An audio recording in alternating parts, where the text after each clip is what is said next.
Hello दोस्तों, आज मैं आपको गुरु नानक देव जी की एक प्रेरक कहानी सुनाने जा रहा हूँ, जिसमें आपको एक बहुत अच्छा मैसेज मिलेगा।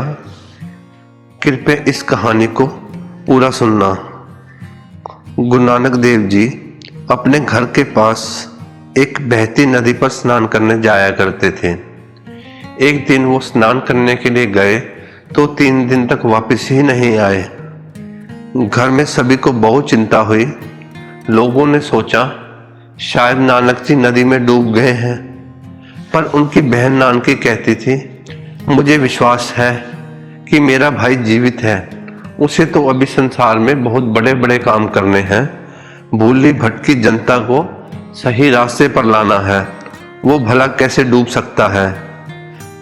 3 दिन बाद नानक जी अचानक प्रकट हो गए।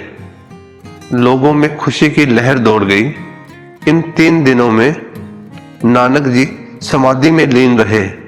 उसी समाधि के दौरान उन्हें परमात्मा के प्रकाश का अनुभव हुआ।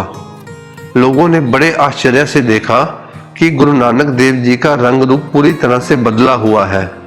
उनका मुखमंडल प्रकाश से चमक रहा है। उनकी आंखों से अद्भुत ज्योति फूट रही है और उनके मुख से लगातार निकल रहा है, ना कोई हिंदू ना कोई मुसलमान। उनकी इस बात से सभी लोग हैरान होकर देखने लगे। कट्टरपंथी हिंदू और मुसलमान दोनों ही उनकी बात सुनकर नाराज होने लगे। उन्होंने सोचा, हिंदू हिंदू है और मुसलमान मुसलमान।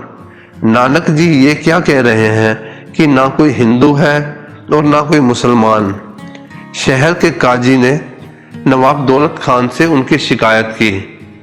नवाब खान ने गुरु नानक देव जी को बुलाया और उनसे पूछा, आपको क्या हो गया है? आप ये क्या कह रहे हैं कि ना कोई हिंदू है ना कोई मुसलमान है, इसका मतलब क्या है? नानक जी ने कहा, मैं इंसान और इंसान में कोई भेद नहीं मानता। मालिक के दरबार में मनुष्य की पहचान उसके अच्छे गुणों के कारण होती है, ना कि हिंदू या मुसलमान होने के कारण। नवाब के पास ही शहर का एक काजी बैठा हुआ था। उसने कहा, क्या आप ये जानते हैं कि एक मुसलमान को खुदा की दरगाह में सिर्फ इसलिए जगह मिल पाती है क्योंकि वो मुसलमान है? नानक जी बोले, मैं ये नहीं मानता कि किसी को केवल मुसलमान होने के कारण ही खुदा की दरगाह में जगह मिल सकती है। अपने आप को मुसलमान कहने वाले ऐसे कितने हैं जो सच्चे मुसलमान हैं। सच्चा मुसलमान वो है जो अपने संतों द्वारा बताए धर्म का पालन करता है, गरीबों की मदद करता है, रब की रजा में खुशी रहता है और सभी जीवों पर रहम करता है। ऐसा व्यक्ति ही सच्चा मुसलमान कहलाने योग्य है। उन्होंने फिर कहा, दूसरों पर दया का भाव ऐसे ही मुसलमान की मस्जिद है, धीरज ही उसका मुसल्ला है जिस पर बैठकर वो नमाज पढ़ता है, ईमानदारी की कमाई ही उसकी कुरान है, बुरे कर्मों के प्रति लज्जा अनुभव करना ही उसकी सुन्नत है और शील ही उसका रोजा है, उसके अच्छे कर्म ही काबा है और सच्चाई ही उसका पीर है। काजी ने पूछा, और 5 वक्त की नमाज के बारे में आप क्या कहते हैं? गुरु नानक जी ने कहा, एक सच्चे मुसलमान की पहली नमाज उसकी सच्चाई है, ईमानदारी की कमाई उसकी दूसरी नमाज है, खुदा की बंदगी उसकी तीसरी नमाज है, मन को पवित्र रखना उसकी चौथी नमाज है और सारे संसार का भला चाहना उसकी 5वीं नमाज है। हे काजी, जो ऐसी नमाज पढ़ता है वही सच्चा मुसलमान है। उनकी बात सुनकर काजी सोच में पड़ गया। वो रोज नमाज तो पढ़ता था, पर उसका मन इधर उधर भटकता रहता था। इतने में शाम की नमाज का वक्त हो गया। गुरु नानक जी सहित सभी लोग मस्जिद आ गए। काजी खड़ा होकर नमाज पढ़ने लगा। जब नमाज पूरी हो गई तो नवाब ने पूछा, आपने नमाज क्यों नहीं पढ़ी?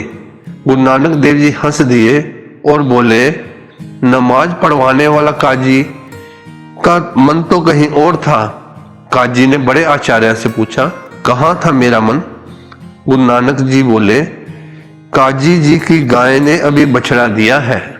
इनके घर के अहाते में एक कुआं है। बछड़ा खुला हुआ था। काजी जी लगातार सोच रहे थे कि बछड़ा कहीं कुएं में ना गिर जाए। इन्हें तो बछड़े की चिंता सता रही थी। नमाज में इनका मन था ही नहीं। काजी और नवाब बड़े आश्चर्य से उनकी ओर देखने लगे और नवाब साहब, गुरुजी बोले, आपका मन भी नमाज में नहीं था। जब आप नमाज पढ़ रहे थे आपका मन काबुल में घोड़े खरीद रहा था। क्यों, यह ठीक बता रहा हूं मैं? नवाब ने आश्चर्य से उन्हें देखा। काजी और नवाब दोनों ही सोच रहे थे कि उनके मन की बात गुरुजी को कैसे पता लगी। वो दोनों गुरु नानक देव जी से नजर नहीं मिला पा रहे थे। गुरु नानक देव जी से उनको सच्ची नमाज का अर्थ समझाकर गुरुजी वापस घर लौट गए।